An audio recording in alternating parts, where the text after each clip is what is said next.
आदाब, आप देख रहे हैं आवाज़ वॉइस और मैं हूँ आपके साथ अमीना माजिद।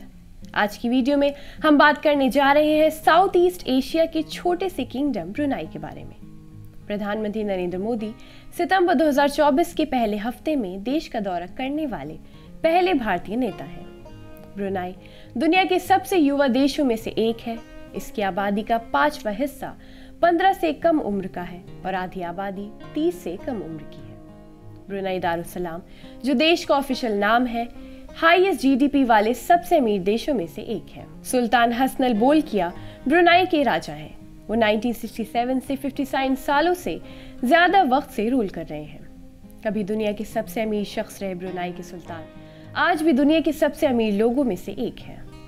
सुल्तान लग्जरी में अपनी जिंदगी गुजारते हैं। उनके पास दुनिया का सबसे बड़ा लार्जेस्ट प्राइवेट कार कलेक्शन है, जिसकी कीमत लगभग $5 बिलियन है।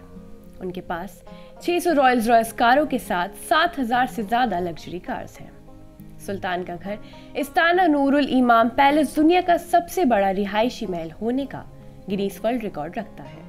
ये महल 2 मिलियन वर्ग फीट में फैला हुआ है और 22 कैरेट सोने से सजा हुआ है। इस राज्य में 2014 में शरिया इस्लामी कानून का प्यूरिटन रूप लागू है। ब्रुनाई के नागरिकों को इनकम टैक्स भी नहीं देना पड़ता है, सिर्फ कंपनियां 55% टैक्स देती हैं।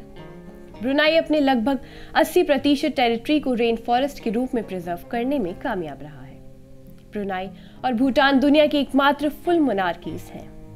इसके साथ साथ ब्रुनाई साउथ ईस्ट एशिया में तीसरा सबसे बड़ा ऑयल प्रोड्यूसर है। ये दुनिया में एलपीजी का 9वां सबसे बड़ा प्रोड्यूसर भी है। इसके अलावा ब्रुनाई सबसे कम डेथ रेट वाला देश भी है। ब्रुनाई में लगभग 14,500 भारतीय रहते हैं, जिसमें डॉक्टर्स इंडिया से हैं। और ये बात जानकर आपको हैरानी होगी कि इसकी राजधानी बंदर सेरी बेगावान एक भारतीय मूल का नाम है। अगर आपको हमारी वीडियो पसंद आई हो तो हमारी हौसला अफजाई के लिए चैनल को सब्सक्राइब करना ना भूलें।